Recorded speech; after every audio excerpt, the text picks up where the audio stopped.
Hello అండి, అందరికీ నమస్తే. Welcome back to she was kitchen. ఈరోజు వీడియోలో నేను నాకు చాలా ఫేవరెట్ అయిన గుత్తి వంకాయ మసాలా కర్రీ రెసిపీ చూపించబోతున్నాను. ఇది ఫెస్టివల్స్ అప్పుడు కానీ ఇంట్లో ఎవరైనా రిలేటివ్స్ వచ్చినప్పుడు కానీ చేసుకోవడానికి చాలా బాగుంటుంది. అందరూ చాలా ఇష్టంగా తింటారు.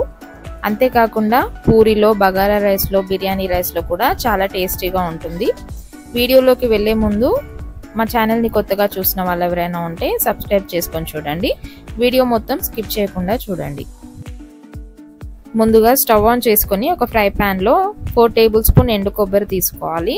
ఎండు కొబ్బరి ఇలా దూరగా వేగిన తర్వాత ఇందులో 3 టేబుల్ స్పూన్ పల్లీలు వేసుకోవాలి.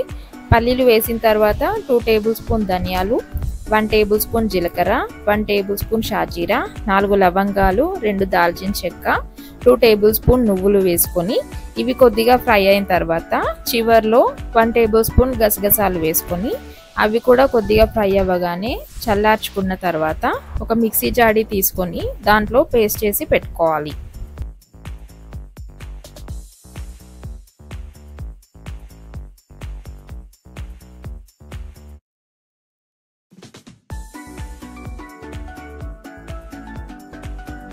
తర్వాత ఒక బౌల్లో ఒక నిమ్మ సైజ్ అంత చింతపండును నానబెట్టి పెట్టుకోవాలి.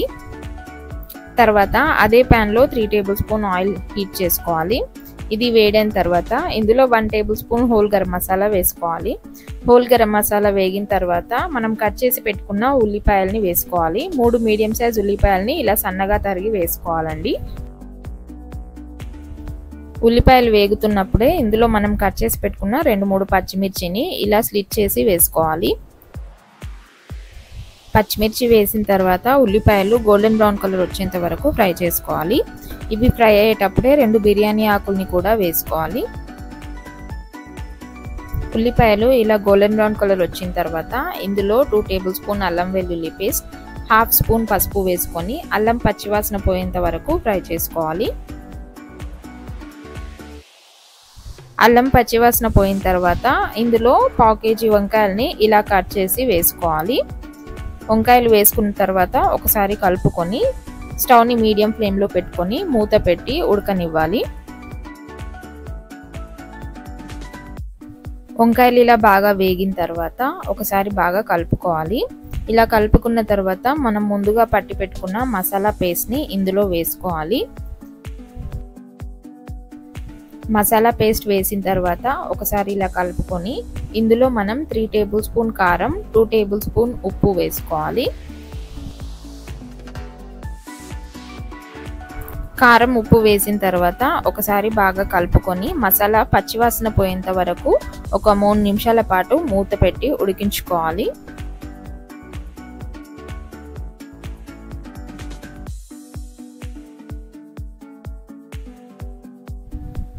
3 మినిట్స్ తర్వాత మూత తీసుకొని ఒకసారి కలుపుకోవాలి. మసాలా మొత్తం ఇలా బాగా కలర్ రావాలి. ఇలా వచ్చిన తర్వాత ఇందులో మనం నానబెట్టి పెట్టుకున్న చింతపండు రసం వేసుకోవాలి. తర్వాత ఇందులో 1 గ్లాస్ వాటర్ కూడా పోసుకొని మనం కట్ చేసి పెట్టుకున్న కొత్తిమీర, మెంతికూర ఉంటే మెంతికూర కూడా వేసుకోవచ్చు, లేదంటే కసూరి మేతి వేసుకోండి. ఇవన్నీ వేసుకున్న తర్వాత మళ్ళీ 1 నిమిషం పాటు మూత పెట్టి నూనె పైకి తేలేంత వరకు ఉడికించుకోవాలి. 1 మినిట్ తర్వాత నూనె ఇలా బాగా పైకి తేలిన తర్వాత స్టవ్ ఆఫ్ చేసి పూరితో కానీ బగారా రైస్తో కానీ సర్వ్ చేసుకోండి. అంతేనండి, ఎంతో టేస్టీ అయిన గుత్తి వంకాయ మసాలా కర్రీ రెసిపీ. ఈ వీడియో కనుక మీకు నచ్చినట్లయితే లైక్ చేయండి, షేర్ చేయండి, కామెంట్ చేయండి. మరిన్ని ఇంట్రెస్టింగ్ రెసిపీస్ కోసం మా ఛానల్ని సబ్స్క్రైబ్ చేసుకోవడం మర్చిపోకండి. పక్కనే ఉన్న బెల్ ఐకాన్ నొక్కడం కూడా మర్చిపోకండి.